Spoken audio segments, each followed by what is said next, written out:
السلام علیکم ورحمۃ اللہ وبرکاتہ۔ سعید ابن مسیب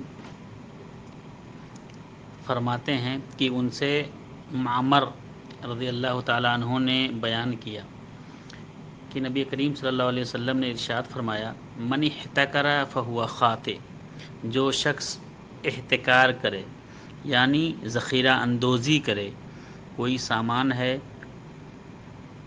کھانے پینے کا، مارکیٹ میں ضرورت ہے، لوگ بھوکے مر رہے ہیں، اور کوئی اس لیے اس کو اکٹھا کر کے اور اپنے پاس ذخیرہ کر کے رکھے تاکہ جب مہنگا ہو تب بیچوں، تو فہو خاطئ، وہ گنہگار ہے۔ اسی طرح سے اللہ کے رسول صلی اللہ علیہ وسلم نے ان لوگوں کے بارے میں بتلایا کہ جو ذخیرہ اندوزی کرتے ہیں تو بہت سخت وعید اللہ کے نبی صلی اللہ علیہ وسلم نے ارشاد فرمایا۔ ایک حدیث میں ہے کہ من احتکر طعاما 40 لیلۃ، جس نے 40 دن تک احتکار کیا، ذخیرہ اندوزی کی، جمع کر کے رکھا سامان کو، فقط بری من اللہ، تو وہ اللہ تعالیٰ سے بری ہو جاتا ہے، یعنی اللہ رب العالمین اس سے بری ہو جاتا ہے۔ اور اسی طرح سے دوسری اور ایک حدیث میں اللہ کے رسول صلی اللہ علیہ وسلم نے فرمایا، المحتکر ملعون، ذخیرہ اندوزی کرنے والا ملعون ہوتا ہے۔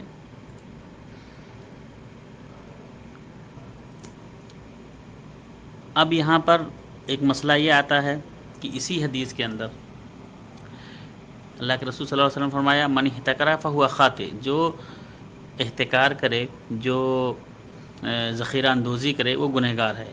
فقیل لسعید، تو سعید سے کہا گیا، حضرت سعید سے لوگوں نے پوچھا، فإنک تحتکر، آپ تو ذخیرہ اندوزی کرتے ہیں۔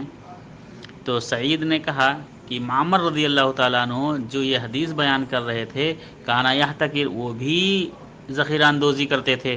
یہ حدیث صحیح مسلم میں ہے۔ اب یہاں پہ ایک مسئلہ ہے کہ خود جو حدیث بیان کرنے والا ہے وہ ذخیرہ اندوزی کرتا تھا، اور ذخیرہ اندوزی کرنے والے کو گنہگار اللہ کے رسول صلی اللہ علیہ وسلم بتا رہے ہیں، تو یہ کیسے ہو سکتا ہے؟ تو ائمہ اربعہ کے نزدیک، ائمہ اربعہ یعنی امام احمد بن حنبل، امام مالک، امام شافعی، امام ابو حنیفہ رحمہ اللہ، تمام کے نزدیک کہ کھانے پینے کی چیز کا ذخیرہ اندوزی کرنا تاکہ اس کو مہنگا بیچا جا سکے اور لوگ بھوکے مر رہے ہوں، تو یہ جائز نہیں ہے، یہ بالکل ہی ناجائز ہے۔ اور اسی طرح سے کچھ ایسے سامان ہیں جو کھانے پینے کے علاوہ ہیں، دوسری چیزیں ہیں، جو اگر آدمی کچھ ذخیرہ اندوزی کرتا ہے، اس کو اکٹھا کر کے رکھتا ہے، تو وہ جائز ہے۔ اور حضرت معمر اور سعید یہ زیتون کے تیل کا ذخیرہ کرتے تھے، زیتون کے تیل کو اکٹھا کر کے رکھتے تھے۔ امام ابن قدامہ رحمہ اللہ نے ناجائز احتکار کے، ناجائز ذخیرہ اندوزی کے لیے 3 شرط بیان کیے ہیں۔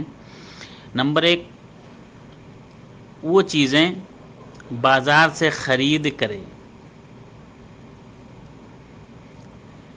بازار سے، مثلا ایک کوئی سامان آیا بازار میں، اور وہ پورے سامان کو جا کے خرید لائے اور خرید کر اپنے پاس رکھ لے تاکہ دوسرے نہ پا سکیں اور پھر دوسروں کو مہنگا کر کے بیچے۔ اسی طرح سے اگر اس کے کھیت سے کچھ سامان، کوئی چیز پیدا ہوئی ہے، اس کے باغات سے پیدا ہوئی ہے، اور اس کو وہ ذخیرہ اندوزی کرتا ہے، تو یہ اس میں شامل نہیں ہے۔ نمبر 2، ایسی چیزیں ذخیرہ اندوزی کی جائے جو غذا کے کام آتی ہوں۔ کوئی چیز ایسا ہے کہ جو لوگ کھانے کی ضرورت ہے، اور وہ خرید لے اور خرید کر اس کو اپنے پاس رکھ لے تاکہ لوگ بھوکے مریں، جب بھوک سے پریشان ہو جائیں گے تو وہ زیادہ سے زیادہ ان سے زیادہ پیسے میں خریدیں گے، تو یہ بھی جائز نہیں ہے۔ اور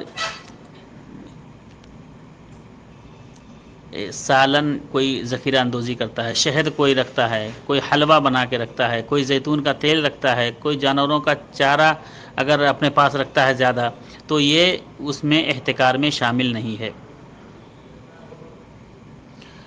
اور نمبر 3 کہا ابن قدامہ نے کہ کوئی چیز ہو اس پر مکمل طریقے پہ قبضہ کر لیا جائے،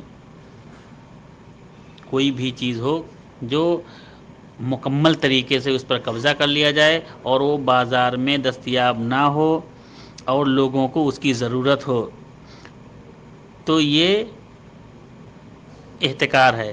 لیکن اگر وہی چیز بازار میں دستیاب ہے تو یہ احتکار نہیں ہے۔